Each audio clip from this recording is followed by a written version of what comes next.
let knowledge flow like a river, without any hindrance. Don't make it like a stagnant pool. Hello everyone.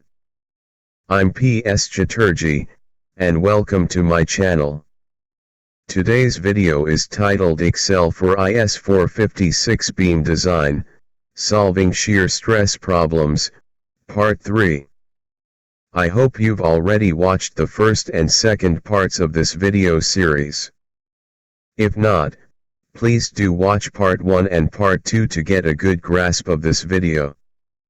In this video, we will derive formulas related to shear stress as per IS456, and also discuss design shear force, VU, design shear stress, tau V, minimum shear stress, tau C, maximum permissible shear stress, tau C max, and the calculation for shear reinforcement, or stirrups, with the help of an Excel spreadsheet.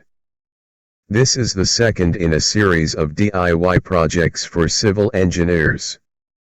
A tip for my non-civil engineer viewers: if you're not a civil engineer, don't worry about the terminology. Simply treat each operator as a number and apply the procedure to your own projects. Announcement regarding free Excel sheet. Many viewers have directly emailed me requesting the free Excel sheet. To receive it, please read the description carefully, below the video, then send an email with your request and leave a comment on the relevant video stating that you've sent an email. This is required. After receiving the file, please acknowledge receipt in the comments section of the video. This process helps me and other viewers, and also allows me to validate and deepen my own understanding through the free sharing of this knowledge. I appreciate your cooperation. From start to finish, I've enjoyed the assistance of Gemini AI, free of charge. Thanks to Gemini AI for its active support. Let's move towards the next slide. First, I will start with the definition of shear force. In this slide, we are looking at a beam supported by two columns. Let's say the reaction on the left-hand side column is R sub A and the reaction on the right-hand side column is R sub B. The definition of shear force is: shear force is the unbalanced vertical force to the left or right of a section. We generally consider the unit of shear force as kilonewtons. We know shear force will be maximum at the supports, at the column faces. Let's say AA and BB are the section lines where shear force will be maximum. Let's denote the shear force or SF at these section lines as VUA and VUB respectively. Therefore, we can say shear force, VUA is equal to R sub A and VUB is equal to R sub B, respectively. For the sake of simplicity, let's say VUA is equal to VUB, which we will denote as VU. Let's move towards the next slide. In this slide I will discuss on shear stress. The definition of calculated shear stress tau V is: shear stress is the shear force per unit area. We generally consider the unit of shear stress as Newton per square millimeter. First, follow the beam section. Let's say the width of the beam is B and the overall depth is capital D. Therefore, the effective depth of the beam, which we need to consider, is capital D minus the effective cover, which we denoted as small d. So, the area of the shear plane will be equal to B multiplied by small d, as we are viewing in the slide. Therefore, the calculated design shear stress, tau V, is equal to VU divided by B multiplied by D, as shown in the equation on the right-hand side. Though this shear force will propagate through the beam at an approximate angle of 30 degrees, the actual shear plane will be an oblique plane. However, for the calculation of design shear stress, tau v, we consider only the vertical plane. If you find this video useful, please like, share, comment, and subscribe. Let's move towards the next slide. Now you are watching the Table 19, IS 456, 2000. This table is based on clauses 40.2.1, 40.2.2, 40.3, 40.4, 40.5.3, 41.3.2, 41.3.3 and 41.4.3. As we proceed deeper into this program, I will explain the clauses relevant to this design. The heading of the first column of this table is 100 multiplied by AS by B multiplied by D. This is nothing but the percentage of tensile steel provided for the beam. We have already calculated that, in our Part 2 video. These percentages are tabulated from greater than or equal to 0.15% to less than or equal to 0.30%. The increment of percentage between the first two rows is 0.10, then it is 0.25. Before the era of Excel, we needed to interpolate for the intermediate values. Finding the exact value of tau c was very much difficult at that time. Next, the headings of the rest of the columns are the grades of concrete from M15 to M40 or above. For the grade of concrete M40 or above, the value of design shear stress, tau c, will remain constant with respect to the particular percentage of tensile steel provided. So, in conclusion, we can say the value of tau c depends on the percentage of tensile steel provided and the concrete grade. Now, I am going to show how we can calculate the exact value of tau c in Excel. To do that, let's move towards the next slide. The title of this slide is Minimum Shear Reinforcement, Clause 40.3, with Clause 26.5.1.6. Clause 40.3 is just a statement. This clause is telling us what we should do when tau v, or the calculated shear stress, is less than tau c, or design shear stress, and the solution is in Clause 26.5.1.6 of IS 456. So we have to conceive Clause 26.5.1.6 to know the fundamentals of minimum shear reinforcement. Clause 26.5.1.6, minimum shear reinforcement in the form of stirrups shall be provided such that ASV divided by B multiplied by SV is greater than or equal to 0.40 divided by 0.87 multiplied by Fy. Here, ASV is the total cross-sectional area of stirrup legs effective in shear. SV is the stirrup spacing along the length of the member. B is the breadth of the beam or breadth of the web of a flanged beam. And Fy is the characteristic strength of the stirrup reinforcement in Newton per square millimeter, which shall not be taken greater than 415 Newton per square millimeter. So in conclusion, we can say this formula is the savior for the situation when tau v is less than tau c. Let's move towards the next slide. The title of this slide is Design Shear Strength, VUS, when tau v greater than tau c, and Clause 40.4. Clause 40.4 of IS 456 explains what we have to do when tau v, that is calculated shear stress, is greater than design shear stress, that is tau c, and less than or equal to tau c max. Under this clause, we will find the solution for three main types of shear reinforcement, such as a. Vertical stirrups, b.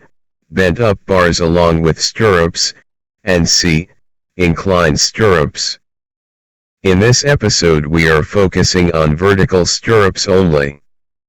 First we should know, what is design shear strength?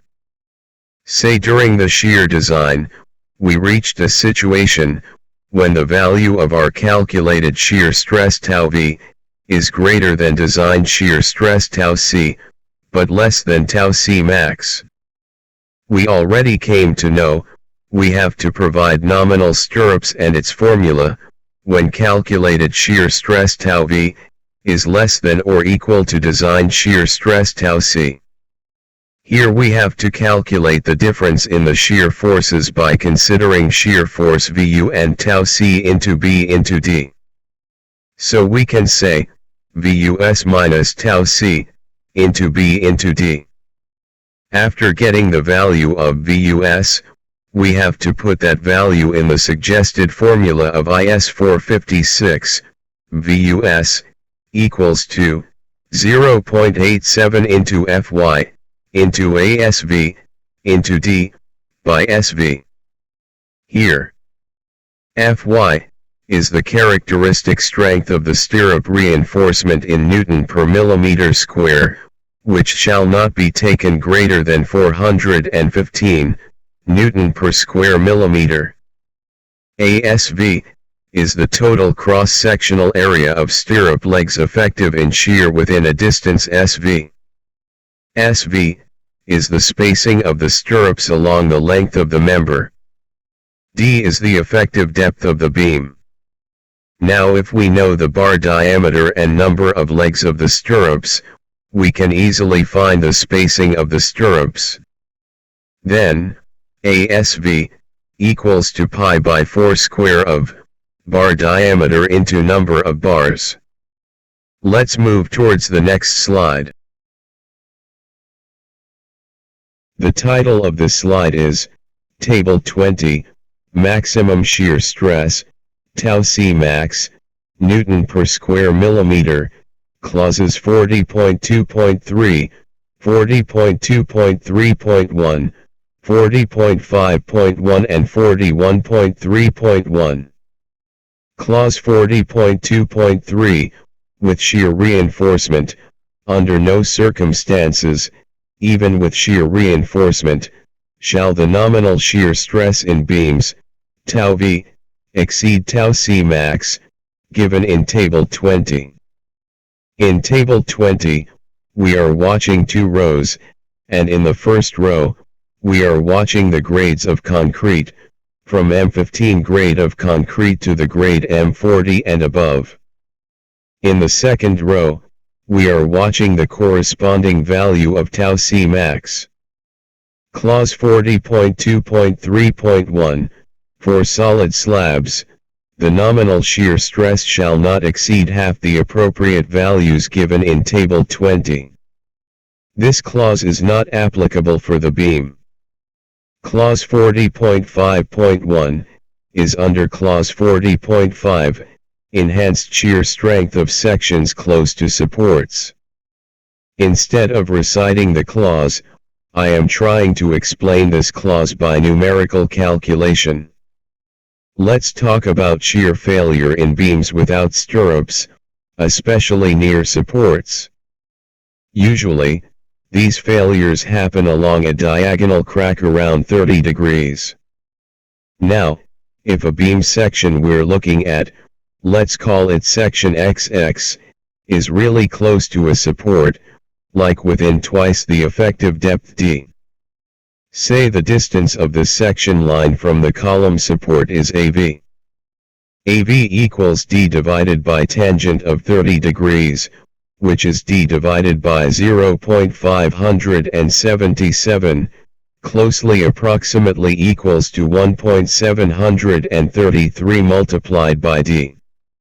Now, Clause 40.5.1 states that the enhanced design shear strength can be taken as 2 multiplied by d multiplied by tau c divided by AV.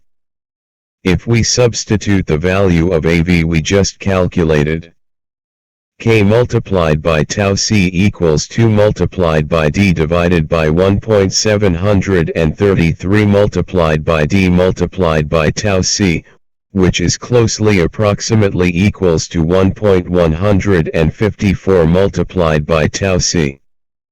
This calculation shows that when the section is at a distance of approximately 1.733 times the effective depth from the support, the design shear strength of the concrete can be increased by about 15.4% compared to the usual tau c.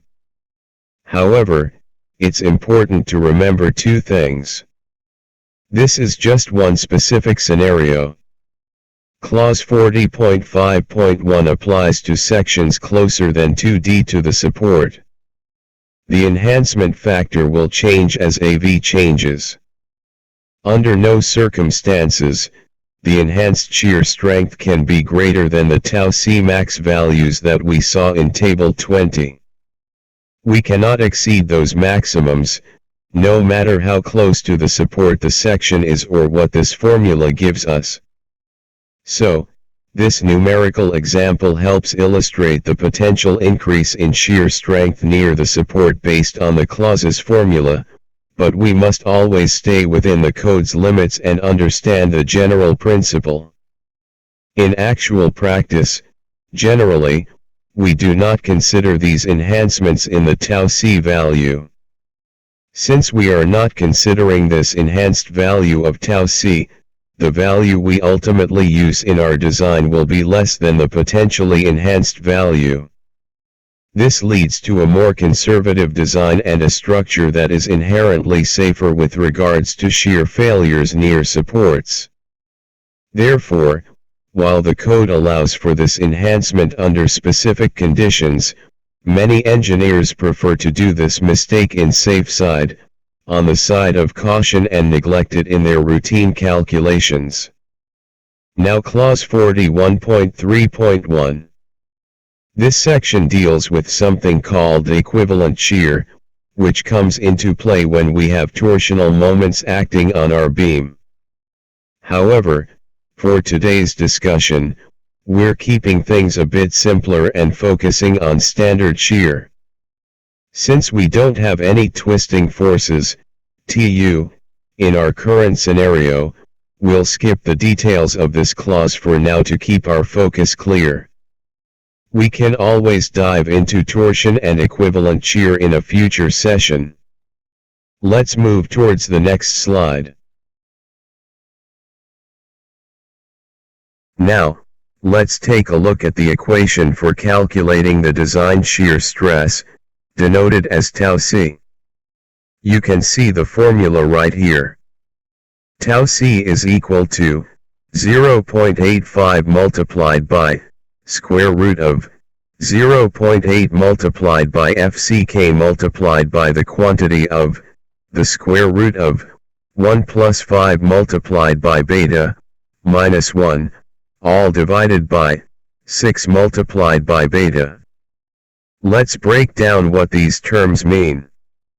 Tau c represents the design shear stress. FCK stands for the characteristic strength of concrete. Beta is a parameter, which acts as a constraint.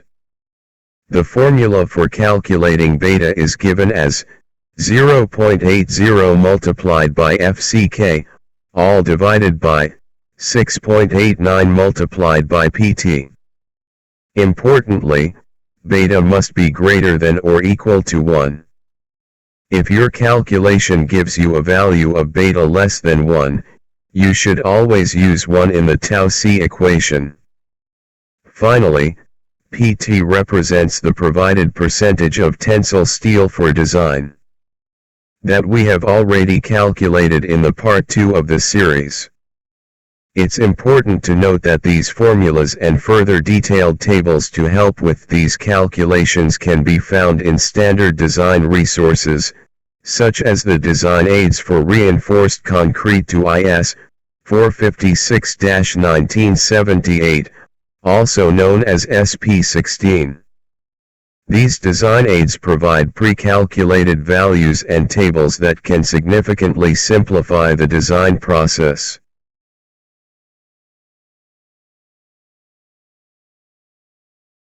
Title of this slide: Minimum and Maximum Bar Diameter of Stirrups. First, I will discuss on minimum bar diameter. The diameter of stirrups shall not be less than 5 mm. Generally, for beams with an overall depth not exceeding 450 mm, 6 mm, or 8 mm diameter bars are commonly used for stirrups. For deeper beams, larger diameter bars might be required based on shear force calculations. Now, I will discuss on maximum bar diameter. IS 456 does not explicitly specify a maximum diameter for shear reinforcement in beams. The choice of maximum diameter is usually governed by practical considerations such as congestion. Larger diameter stirrups can lead to congestion, especially in smaller beams or sections with heavy longitudinal reinforcement, making concrete placement and compaction difficult. Development length. Larger diameter bars require larger development lengths for proper anchorage. Bend radius. Larger diameter bars require larger bend radii for forming stirrups, which might affect detailing and fit within the beam cross-section. Effectiveness. Using a larger number of smaller diameter stirrups at closer spacing is generally more effective in controlling shear cracks than using a few larger diameter stirrups at wider spacing. Next. Now, let's explain vertical shear reinforcement. In this slide, arrangement of two-legged stirrups. This slide illustrates the arrangement of two-legged stirrups. A cross-section of the beam shows the main reinforcement enclosed by the two-legged stirrup. An individual leg of the stirrup is also highlighted. Arrangement of four-legged stirrups. This slide shows four-legged stirrups, which can be formed using either two sets of two-legged stirrups or a single stirrup with four vertical legs, suitable for beams with a wider distribution of main reinforcement. Title of this slide: Arrangement of links with two-legged stirrups. This slide depicts the use of individual links in conjunction with two-legged stirrups. Links, which are simpler U-shaped bars, can supplement closed two-legged stirrups to provide additional shear resistance. Next. Title of this slide, that you are watching: Arrangement of open stirrups. These U-shaped bars lack a closing top portion. While easier to fabricate, open stirrups provide less confinement than closed stirrups, and their use may be limited by design codes. Next. This slide details the maximum spacing requirements for stirrups, as per Clause 26.5.1.5 of the relevant code. For vertical stirrups, the maximum spacing should be the lesser of two values, 0.75 times the effective depth of the section, denoted as D, or 300 mm. Now, considering inclined stirrups placed at a 45-degree angle, the maximum spacing is specified as the lesser of the effective depth D, or 300 mm. It's crucial to understand that these are general maximum spacing guidelines. The actual diameter and spacing of the shear reinforcement must be determined through shear force calculations, as outlined in Clause 40 of IS 456:2000. This ensures the beam possesses adequate shear capacity. Furthermore, as per Clause 40.3, minimum shear reinforcement must be provided even in situations where the calculated shear stress is less than the designed shear strength of the concrete. Next. Title of this slide: Spacing of stirrups as per IS 13920, Ductility Detailing. This slide outlines the spacing requirements for stirrups according to IS 13920, specifically addressing ductility detailing. To ensure ductile behavior in seismic conditions, within a distance of L/4 from the beam column joint, the stirrup spacing, denoted as SV1, must not exceed half the minimum of either the beam's width, B, or its effective depth, D. Beyond this critical zone, extending towards the midspan, the stirrup spacing can be increased to SV2. Importantly, this same principle for close spacing, SV1, is also applied within the column, and the same limit governs the spacing of column ties in the joint region. Next.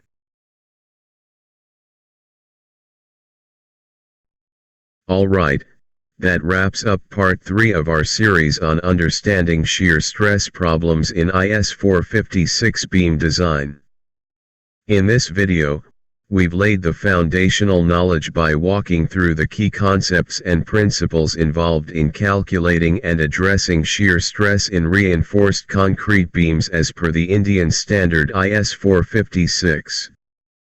We've covered the different types of shear stress, the concept of nominal shear stress, the design shear stress and the maximum design shear stress of concrete. Hopefully, this presentation has given you a solid theoretical understanding of the background necessary to tackle these design challenges effectively. Make sure to like this video if you found the information helpful, and subscribe to our channel so you don't miss part 4, where we'll be diving into the practical application of these concepts using our Excel-based dashboard. We'll show you step by step how to input your design parameters and interpret the results for solving real-world shear stress problems. Thank you for watching part 1.